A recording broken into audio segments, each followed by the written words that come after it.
É um grande prazer, uma grande honra ter sido convidado para dividir com vocês um pouco da minha experiência, daquilo que eu aprendi ao longo dos últimos anos e um pouco também da minha história. O meu objetivo em ter aceitado esse convite é através desse compartilhamento de informações e de experiências, de alguma forma, poder colaborar com essa fase que você está, essa fase tão importante e crucial da sua vida, onde você está se preparando, se qualificando e ainda decidindo para qual direção você vai seguir na sua vida e na sua carreira. Eu espero realmente que a minha experiência seja importante para você e colabore de alguma forma com as suas decisões futuras.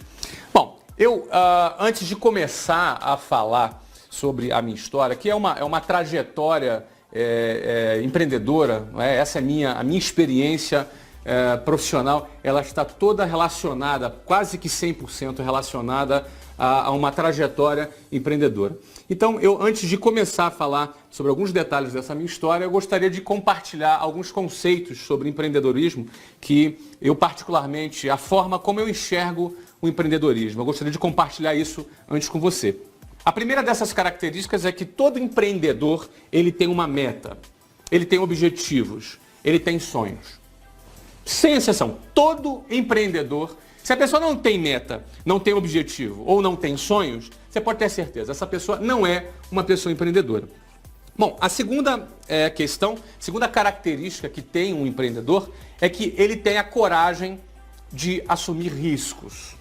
Nós vivemos numa sociedade onde o culto à estabilidade ela é muito difundida, muito difundido esse culto à estabilidade. A estabilidade ela é uma sensação fictícia. Às vezes você tem uma vida estável, vem um terremoto, vem uma catástrofe natural, não é? Vem uma morte na família. Nós não temos controle sobre tudo que acontece ao nosso redor. Por isso a estabilidade ela não existe.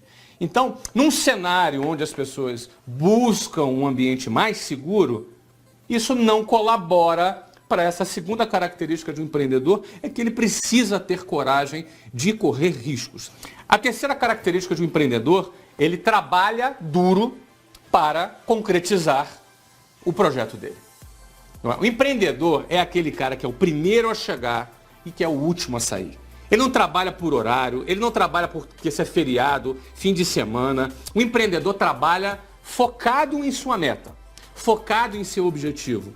Não é? Não adianta nada ele ter uma visão fantástica de um negócio e não ter a coragem para botar ele em prática. Mas também não adianta nada, ainda que ele tenha tido a visão de iniciar o seu projeto e tenha tido a coragem de dar o primeiro passo, não adianta nada se ele não tiver a disposição de trabalhar duro para concretizar aquele projeto. Eu enxergo o empreendedor dessa forma, alguém que ele tem a meta, objetivos e sonhos, coragem de assumir riscos e de trabalhar duro para concretizar o seu objetivo. Acontece que quando nós chegamos nessa sociedade e a gente precisa se adequar a essa sociedade, a gente começa um processo de padronização.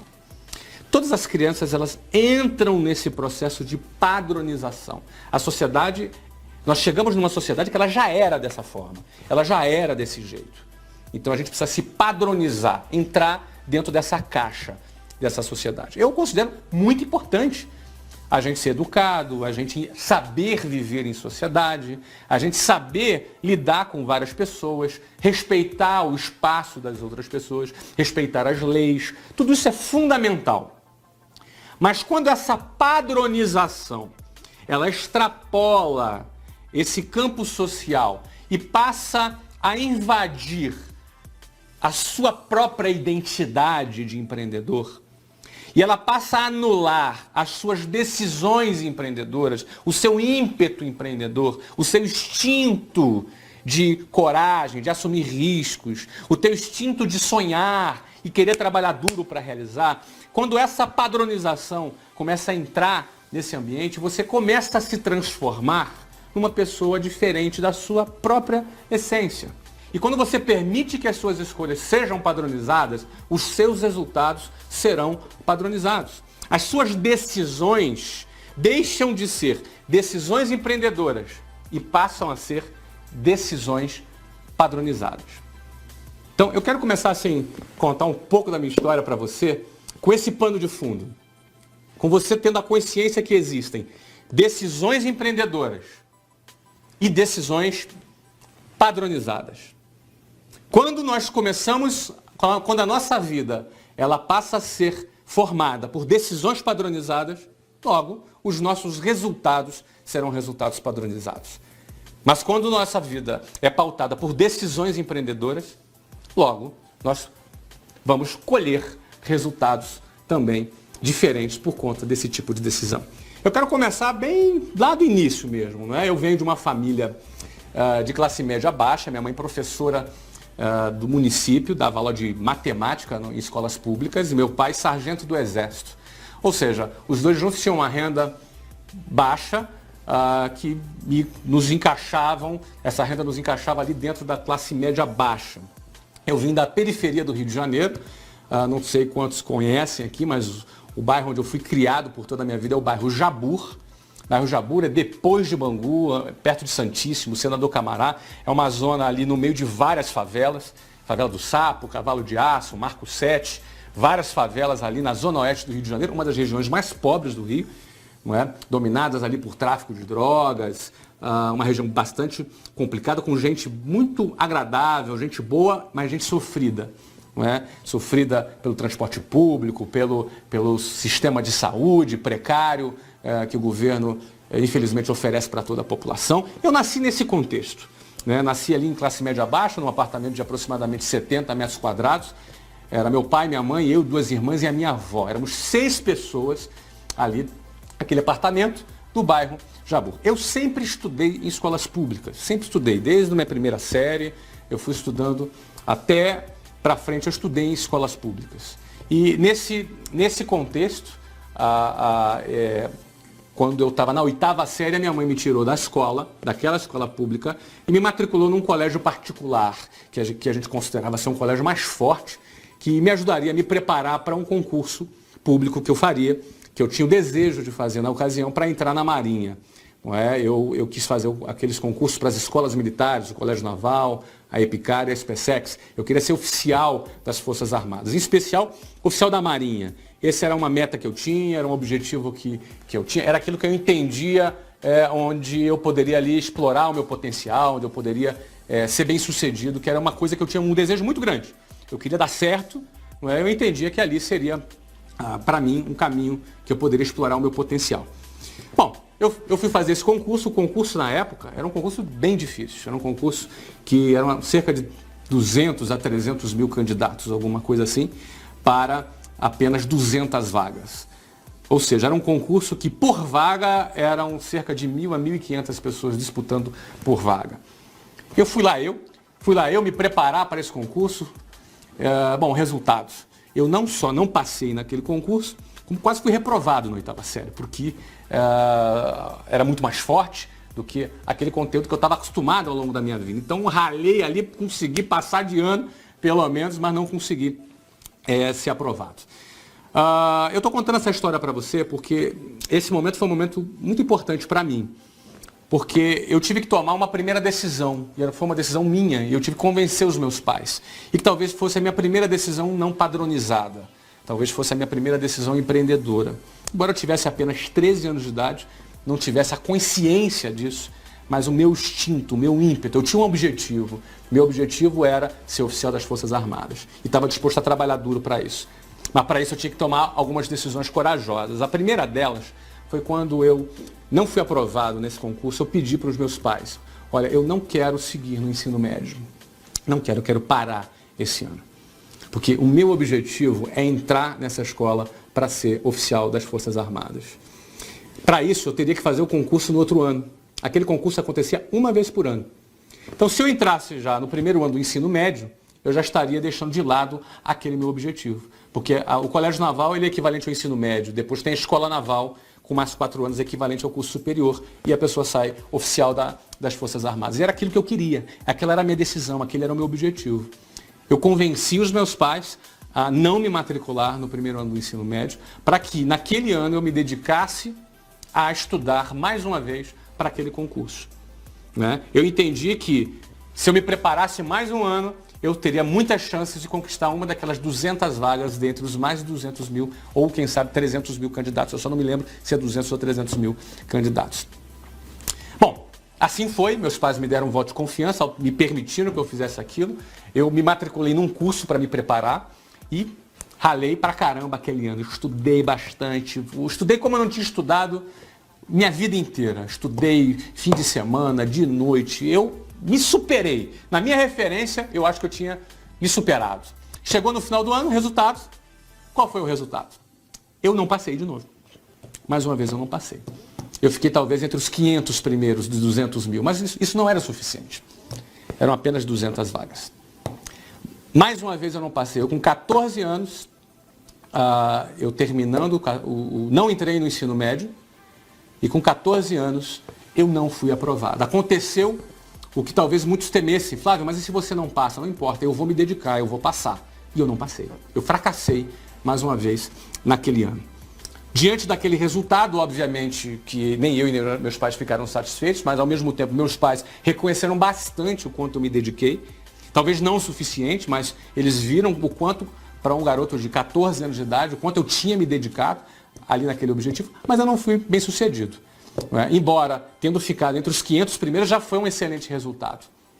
O que eu fiz no final daquele ano? Eu falei para os meus pais, eu quero fazer mais uma vez, eu vou fazer mais uma vez esse concurso. Eu vou passar, no próximo ano eu vou passar. Ah, mas você pode então, se matricula no primeiro ano do ensino médio e você, em paralelo, você faz o curso e faz o concurso. Porque se você não passa, você tem pelo menos garantido aqui que você está, né, no primeiro ano do ensino médio, para você não atrasar um ano na sua vida. Não é? E o meu conceito era muito certo, eu era muito convicto. Atrasar um ano na minha vida era eu fazer o que eu não quero, porque eu queria atingir aquilo que eu queria. Aquele era a minha meta, era meu objetivo, era meu sonho. Eu passando naquele ano, não faria nenhum sentido aquele ano, eu teria que voltar igual. Não, mas se você não passa? Não, eu não passa, eu vou me dedicar, eu vou pagar o preço que for necessário. Essa foi a minha decisão. Convenci os meus pais, mais uma vez, disso. Convenci os meus pais. E aquele ano eu falei, não, eu vou estudar 2 vezes. O que eu achei que eu estudei muito, então não foi suficiente. Eu vou estudar o dobro, vou estudar mais. Eu vou pegar pesado, eu vou estudar mais. Eu tinha agora 14 anos. E o que aconteceu? Eu comecei aquele ano, aí estudei mais mesmo, estudei fim de semana, estudei mais. E além de ter estudado mais, eu também já tinha avançado, já tinha aprendido, eu já estava mais tarimbado naquele concurso. Bom, o resultado ao final da minha terceira tentativa, não é, com 14 anos, virando o ano que foi 1988, eu entrei no Colégio Naval, fui aprovado nas três provas, fui muito bem classificado e fui aprovado e entrei no Colégio Naval. É fato que hoje eu não sou um oficial da Marinha, você já faz ideia que eu não segui a carreira na Marinha. Não é? Eu não me identifiquei, porque na realidade dentro daquele processo eu via que eu precisava ser super padronizado dentro de um outro sistema.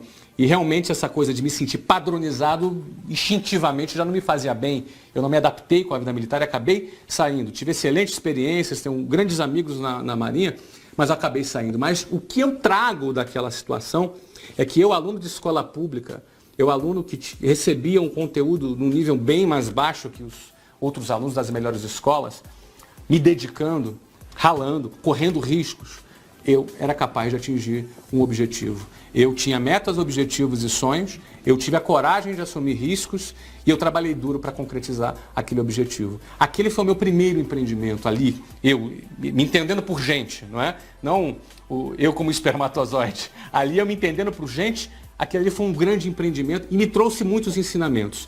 Eu entendi que eu era capaz de conseguir aquilo que eu queria. O que eu quiser, eu sou capaz. O que eu quiser. O que eu botar na minha cabeça, eu sou capaz de conseguir. O que eu quiser. Agora eu vou ter que ter coragem de correr riscos. E eu tenho que ter disposição para ralar e trabalhar forte. Não é? Então, eu consegui hoje, fazendo essa análise, na época eu não tinha essa análise, mas fazendo hoje essa análise, eu vejo que aquilo foi muito importante para mim. Em especial, quando eu, saindo do Colégio Naval, meu novo objetivo eu gostava muito de matemática, física, exatas, eu tinha um excelente resultado nas provas, eu tinha muita facilidade.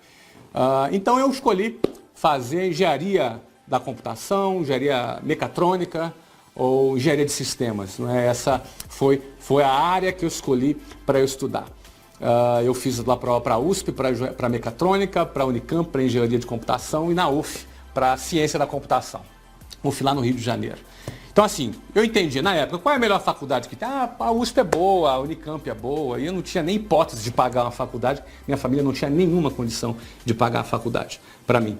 Então, eu vou para essas melhores faculdades. Fiz o vestibular no final do terceiro ano, eu saí do Colégio Naval, fiz o vestibular, foi muito fácil passar em todos os vestibulares, porque eu já estava muito preparado, toda a preparação que eu fiz para aquele concurso me deu eu estava preparado o suficiente, passei em todos os vestibulares e estava pronto para ir para a Unicamp, que tinha sido a minha escolha. Eu ia estudar na Unicamp, engenharia de computação. E aí uma história de amor começa. Eu conheci a Luciana, eu tinha 18 anos de idade, a Luciana tinha 15 anos de idade. Ela era linda. Aliás, ela é até hoje. Eu sou casado com a Luciana até hoje. Cumprimos agora, vamos fazer agora no final do ano, 21 anos de casados. Mas eu me apaixonei pela Luciana. A primeira menina que eu me apaixonei, e eu falei, não, eu não quero sair do lado dessa menina de jeito nenhum. Eu não vou para São Paulo. Eu não vou para São Paulo, eu não vou para a Unicamp. Aí um monte de gente já me chamou de maluco. Você tá louco, cara, vai para a Unicamp, você passou para lá, vai para lá. Não, eu não vou mais. Não vou para a Unicamp.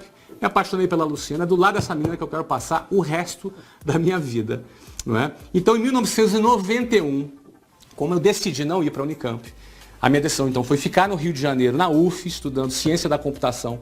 A minha matrícula na UF, ela começaria no segundo semestre de 91. Então, eu tinha o primeiro semestre inteiro, que eu não tinha nada para fazer. Eu já tinha 19 anos. Eu pensei, pronto, vou arrumar um emprego. Pela primeira vez, vou trabalhar. Nunca tinha trabalhado. Eu comecei tarde a trabalhar. Com 19 anos, eu até considero que eu comecei tarde.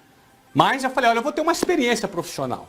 Minha faculdade era de manhã, ou seja, eu não tinha a menor possibilidade de trabalhar, não é? Estudando de manhã, mas até começar a faculdade eu vou arrumar um bico, vou arrumar alguma coisa para eu poder ter pelo menos alguma experiência profissional. Vi um anúncio no jornal e eu falei, cara, tá aqui, ó, esse anúncio eu vou lá. Se eu for selecionado, se eu não for, pelo menos é uma experiência que eu vou ter. Então, assim eu tomei a decisão de buscar o meu primeiro emprego. Não é? E quando eu fui para esse anúncio, acordei lá, 5h30 da manhã, peguei lá o meu 396 lá no ponto final do Jabur, Praça Tiradentes, e o ônibus era lotado de gente, era 2 horas pela Avenida Brasil, 1h30, 2 horas se tivesse trânsito pela Avenida Brasil com ônibus lotado. Lá fui eu para a minha primeira entrevista de emprego. Cheguei lá às 8 horas da manhã. Quando eu cheguei tinha uma fila de umas 200 pessoas na fila. Eu fui ser atendido meio-dia e por uma razão que você não me pergunte qual, eu fui selecionado para participar de um processo seletivo com 40 pessoas. Nesse processo seletivo eu me encantei. Eu conheci a empresa, eu conheci a filosofia da empresa, eu conheci como eles pensavam. Enfim, eu tive um contato com esse ambiente empresarial, eu tive um contato com uma linguagem mais corporativa que eu nunca tinha tido. Até então, eu me media pelas minhas conquistas acadêmicas, eu era inteligente, eu passava no concurso, eu passava no vestibular. Pô, bacana, minha autoestima estava bacana, porque eu me sentia vencendo dentro daquele cenário. Mas quando eu entrei no ambiente corporativo e vi todo aquele cenário, eu falei, opa, existe um mundo aqui que eu não conheço. Existe um mundo que eu não conheço. Naquela empresa existia um plano de carreira, existia um processo meritocrático. O emprego que eu fui buscar era na área comercial, ou seja, o meu trabalho, caso eu fosse contratado, era matricular novos alunos, era trazer novos alunos para a escola, não é? Era vender a ideia daquele curso de inglês para trazer novos alunos para a escola. Não é? E não era lá um trabalho muito recomendado, porque eu não tinha salário fixo, não tinha carteira assinada, eu ganhava comissão. Era essa a minha condição, eu ganhava comissão. Então, você já pode imaginar. Não é? Talvez muitas pessoas da minha família, não, isso aqui é uma coisa instável, isso não tem segurança, isso não tem futuro. Não é? Muitos amigos, Flávio, você é um menino inteligente, ela está vendendo o curso de inglês.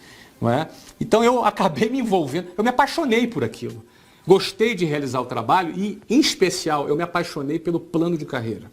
O plano de carreira daquela empresa dizia, ó, se você cumprir tal meta, você vai chegar a um determinado cargo, você vai ganhar tanto. Se você cumprir tal meta, você chega a tanto. Eu falei, cara, peraí. Se eu tenho um objetivo, tenho a coragem de assumir e estou disposto a pagar o preço, cara, só depende de mim. Se só depende de mim, eu vou fazer.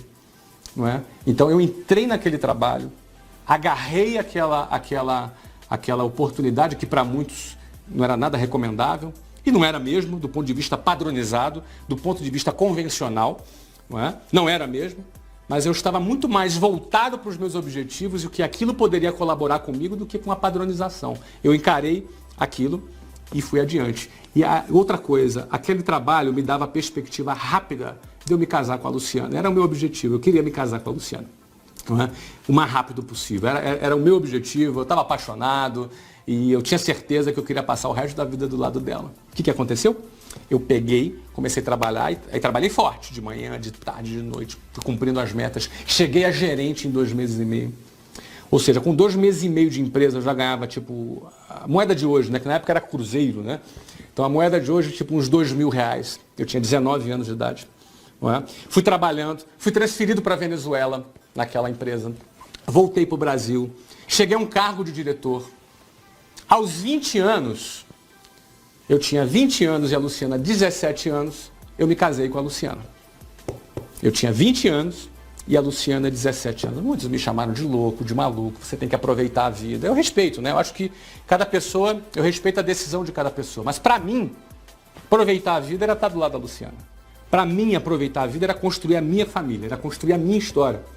Essa era a minha forma de ver. Eu não queria estar padronizado, que não, tem que aproveitar a vida, tem que, enfim. Eu queria, era aquilo que eu escolhi para mim. Encontrei a pessoa certa e eu queria me casar com aquela pessoa. E me casei aos 20 anos de idade e ela com 17 anos. Aos 23 anos de idade, eu já ocupava um cargo de diretor e já ganhava um bom salário. Talvez eu ganhasse equivalente a uns R$15.000 hoje. Eu com 23 anos, a Luciana 20 anos. Luciana trabalhava na administração, ganhava mais uns R$2.000.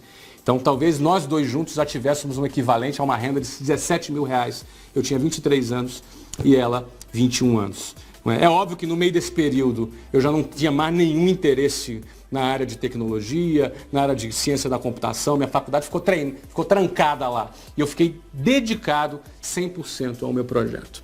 Só que com 23 anos, ainda que eu estivesse já ganhando esse salário, que era um bom salário, é um bom salário hoje, imagina na época, não é?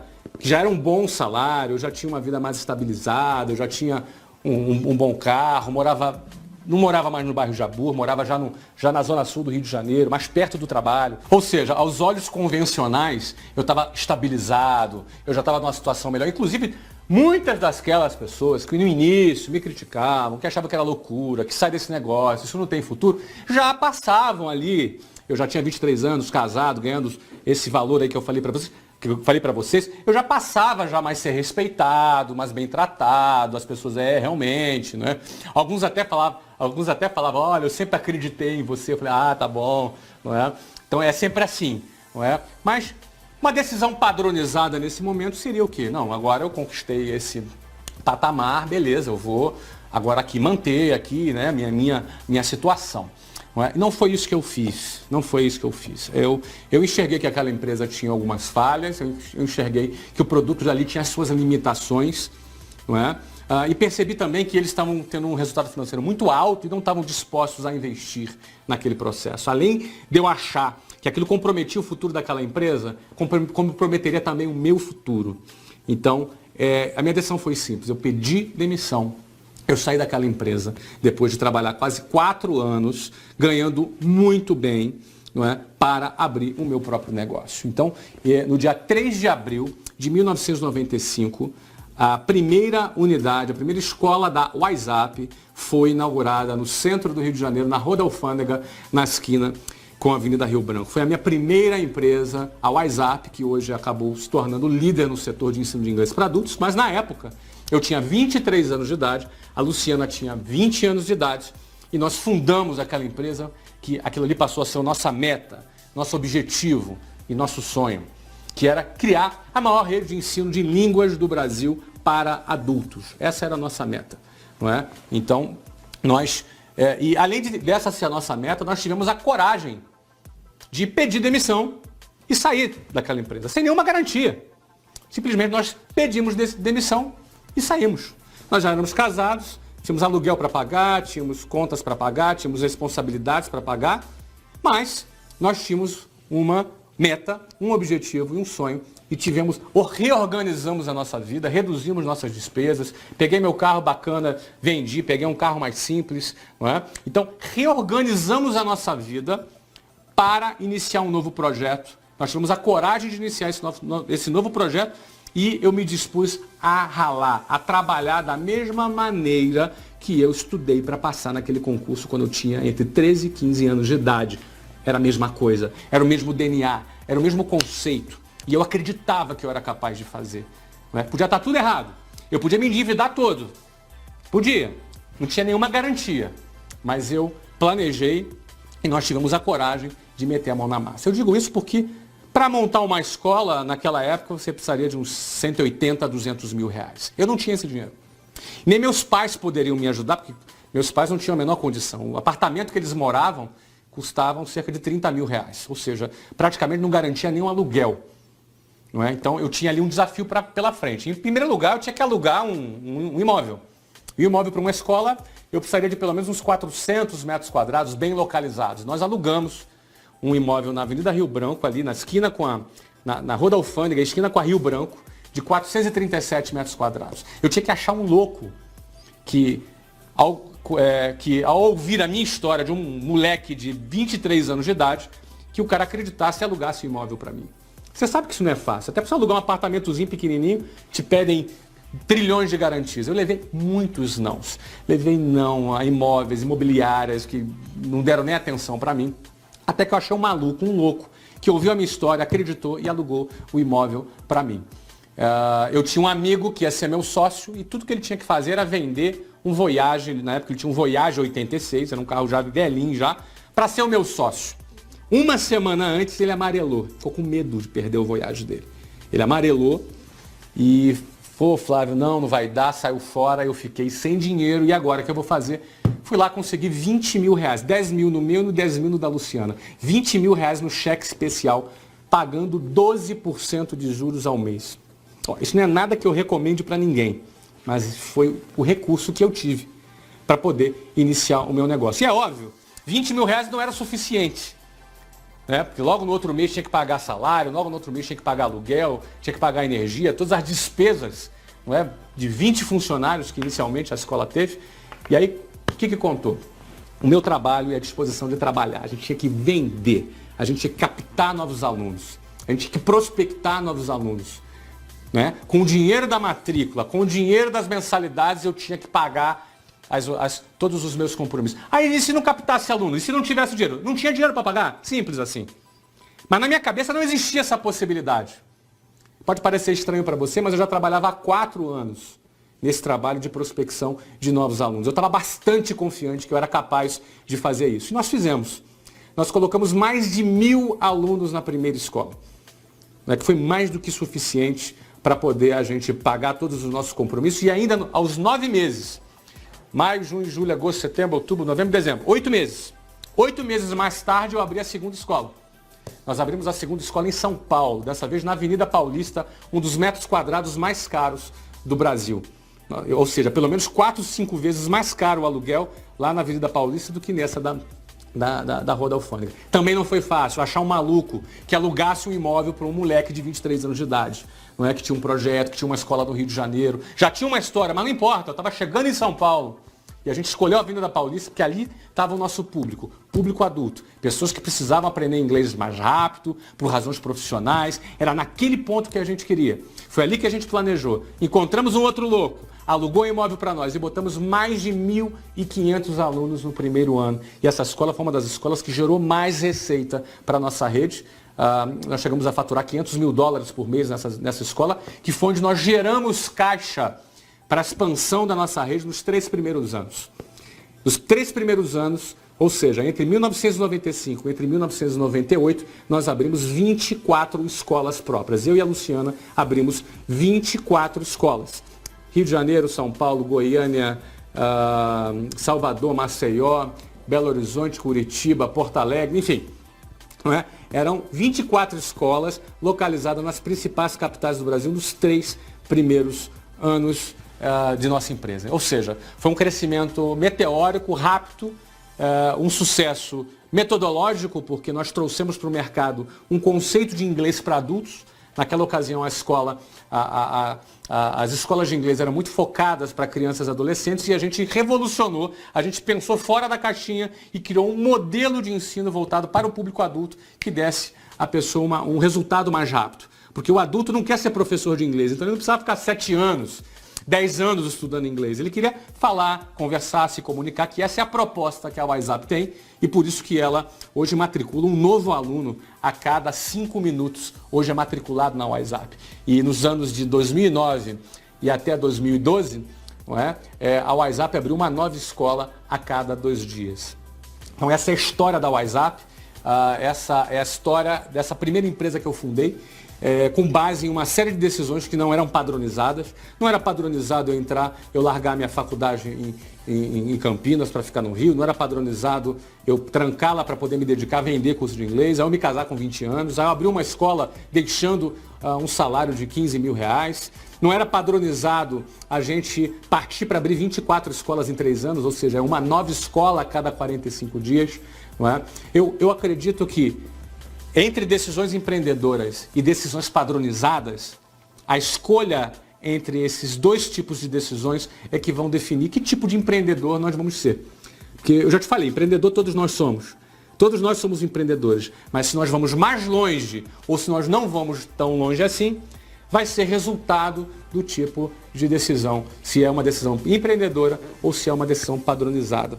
Não é? A WhatsApp foi vendida agora, no mês de abril de 2013 para Abril Educação, numa transação bilionária. Né? Isso é uma coisa pública, saiu em vários jornais, saiu em várias revistas. Não é? A concretização desse negócio, a realização do lucro desse negócio foi feita após 18 anos, não é? Entre 1995 e 2013. 18 anos mais tarde, a WhatsApp e todo o grupo Omets, que foi o grupo de empresas que eu dirigi e fundei, que a WhatsApp é apenas uma dessas empresas, talvez a mais famosa, a que se tornou mais conhecida, não é? Mas esse grupo foi vendido, incorporado pelo Grupo Abril, que para um empreendedor, quando a sua empresa ela é vendida, é porque o mercado passou a ver valor nessa empresa. Ou seja, o ápice da realização de um empreendedor é quando ele cria um negócio e aquele negócio despertou interesse no mercado e ele é vendido. Eu hoje tenho 41 anos de idade. Finalizei esse ciclo ali com as empresas relacionadas à educação de línguas, escolas de línguas, não é? E agora? Eu tenho 41 anos, então agora é hora da gente dar um tempo, vamos agora acalmar, vamos passear, quem sabe me aposentar. O que vocês acham? Tem uma outra coisa, empreendedor nunca se aposenta. Empreendedor é um cara que gosta de viver, gosta de realizar, entendeu? Ele não trabalha simplesmente por dinheiro, até porque já faz muito tempo, desde quando já a nossa empresa estava em desenvolvimento, não era já por razões financeiras, não é?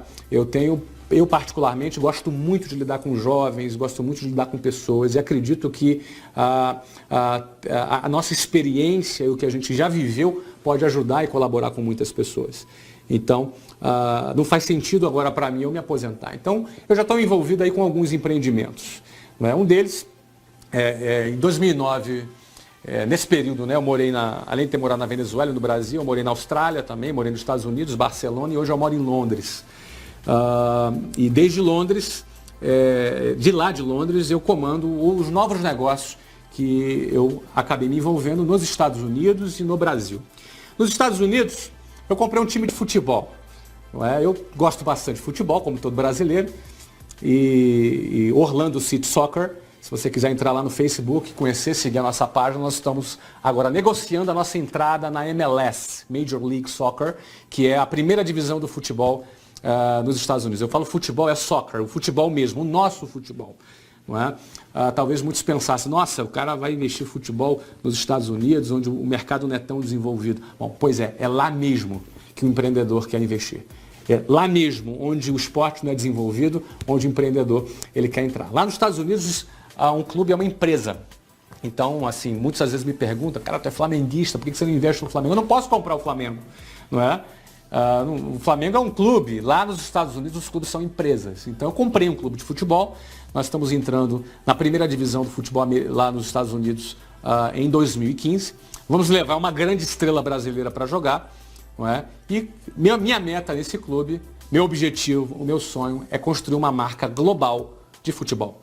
Assim como Manchester City, assim como Chelsea, assim como, enfim, como Flamengo, como Corinthians, como, enfim. Não é? Nós vamos construir uma marca global de futebol e onde dentro de um mercado onde atualmente, só para você ter ideia, os torneios nos Estados Unidos já têm 50% mais público do que o Brasil. Pra você ter ideia, a média do campeonato carioca nos estádios é de 2.300 torcedores por jogo. A média do campeonato paulista é de 5.000 torcedores por jogo. A média do campeonato brasileiro, que é o principal campeonato no Brasil, é de 12.000 torcedores por jogo. É óbvio que tem jogos com 50.000, mas na média, 12.000 torcedores por jogo. Lá no Brasil, aqui, só para você ter ideia, lá nos Estados Unidos, a MLS tem uma média de 18.500 torcedores por jogo. Ou seja, a média de público nos Estados Unidos já é 50% maior do que aqui, no país do futebol, do Campeonato Brasileiro. 3,5 vezes maior do que o Campeonato Paulista, 9 vezes maior do que o Campeonato Carioca.